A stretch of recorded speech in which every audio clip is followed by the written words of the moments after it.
Who doesn't love a good free space game? Fortunately, there are a bunch of them available right now, and more importantly, they're all of a very high quality, and some of these wouldn't be out of place at all as a small release from a AAA studio. With that in mind then, I've gone out and built a great selection of these free space games that you can try right now. Each of these is very different. Some of them leave you on the moon, trying to make your way across an inhospitable environment, whilst others offer an unusual amount of space sim-focused depth. Keep an eye out then for each chapter marker if you want to navigate through the video, and also if you have any suggestions on titles I missed, please let me know in the pinned comment and I may be able to talk about them in the future. First up then, we have Diaspora Shattered Armistice. This one drops you straight into the cockpit of a Viper in the rebooted Battlestar Galactica. Proper dogfights here, fully voice acted, as well as an original score that's inspired by the show. And here's the thing I really love about it. This is a Battlestar Galactica game for real. It's a game that the right holders never actually made. Instead, a group of fans got together that actually wanted a game like this badly enough that they went and built it themselves, and did so on the old FreeSpace 2 engine. And then they simply gave it away completely for free. You can download it through the links in the video description.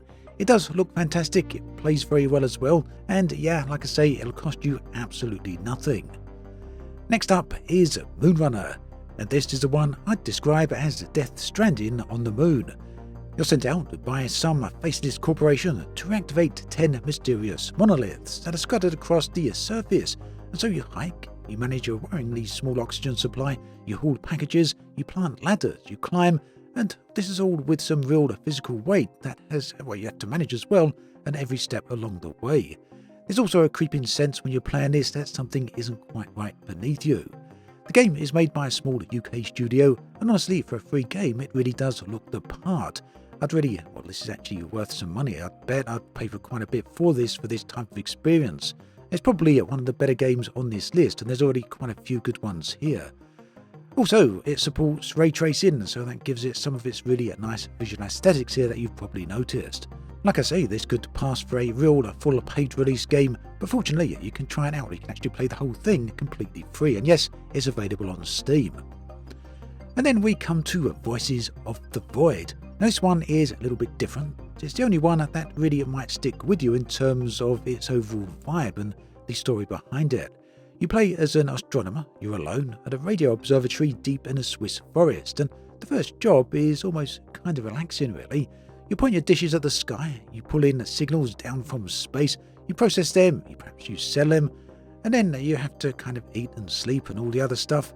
But over time, the isolation starts to work on your character, on you, and the signals begin to get strange. Now listen, I don't want to spoil all of this, because ultimately it's a pretty interesting story, and it kind of presses on you whether the whole thing is actually a real mystery, or whether it's just too much isolation.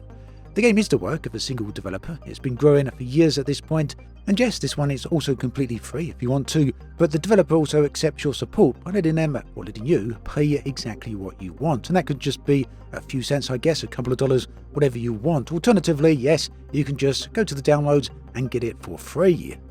Next up, we've got one I've spoken about relatively recently. It's Delta V, Rings of Saturn, and yes, it's named after the real spaceflight term of Delta V. And this is where you get into the proper depth. This is quite an in-deep game. It's a top-down mining sim set in the Rings of Saturn. It's not the normal type of arcade space deal here, and that means that there's no shields, no artificial gravity. The lasers are invisible as well because, well, there's nothing out there in that vacuum to make them glow. Explosions are also silent, so this really is very much the real deal.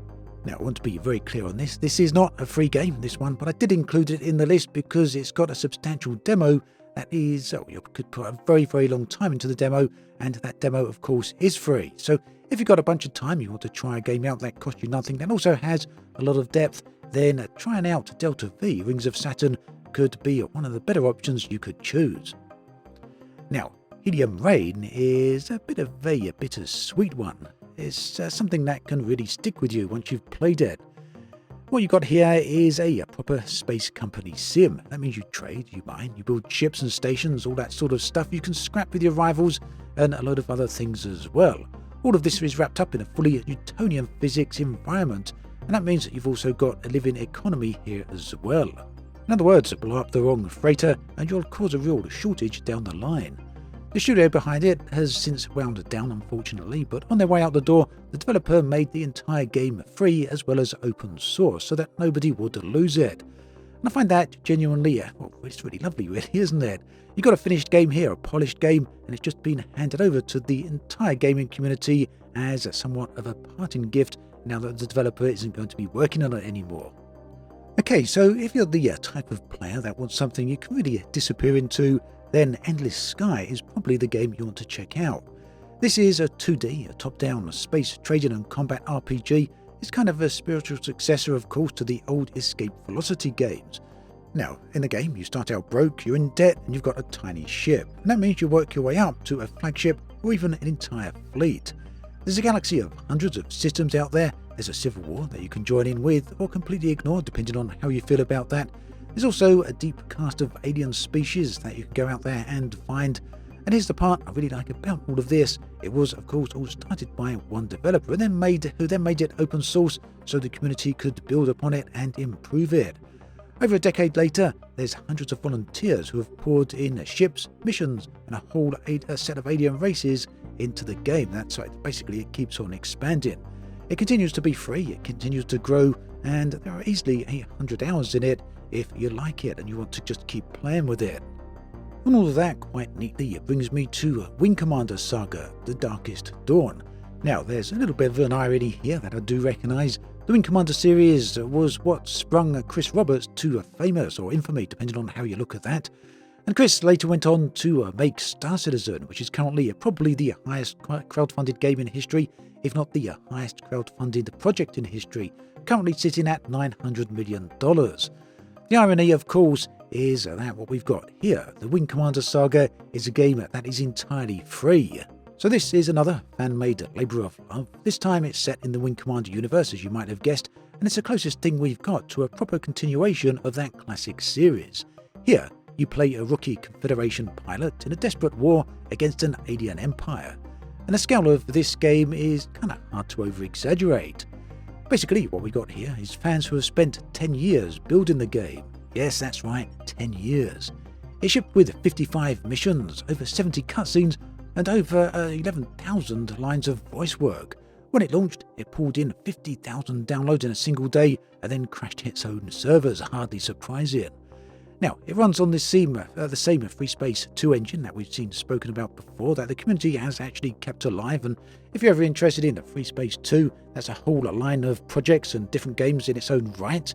But yeah, this one won't cost you a thing. You don't even need the original FreeSpace 2 game to play it. Just head on to the links in the video description. And finally, a game that I spoke about last week. This one is called B.L.U E. That's B.L.U.E, spelled was a synonym, an acronym rather. That means build, launch, upgrade and evolve. It's a free multiplayer sandbox where you design ships from modular parts and send them into battle against other players' creations. The physics here are meant to be fully simulated, so you've got mass, you've got thrust and balance, and all of this does matter, and your ship only flies if you've actually engineered it correctly and got this all right. Now, I wanted to mention this game again because whilst I only mentioned it last week, many of you in the comments section noticed that it was very difficult to find, and this was for two reasons. Primarily because there'd been some difficulty getting the game up on Steam. The Steam page hadn't quite launched prior to the announcement. And secondly, with a name like B.L.U E, yes, you can imagine it, this is an SEO nightmare. Go searching on Google for B.L.U E game or even on Steam and you're probably not going to find that the game you actually want.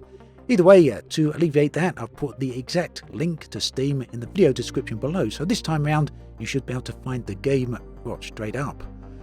So there we go, a whole selection of brilliant... actually, before we go on this, B.L.U E is not available until June, but it is going to be free. So yeah, like I say, we've got a whole selection of rather nice space games here. There's a price that's to these, which is free. It means it's not going to cost you anything.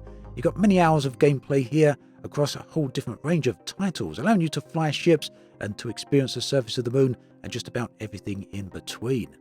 Now, like I said at the start, I'm always on the hunt for more type of games like this, whether they're a very low price or entirely free. That would be nice. So if there's anything that you feel I've missed here, do let me know in the comments section. Meanwhile, there is another video on the screen right here if you want to check that out. Do take care, and and I'll catch you next time.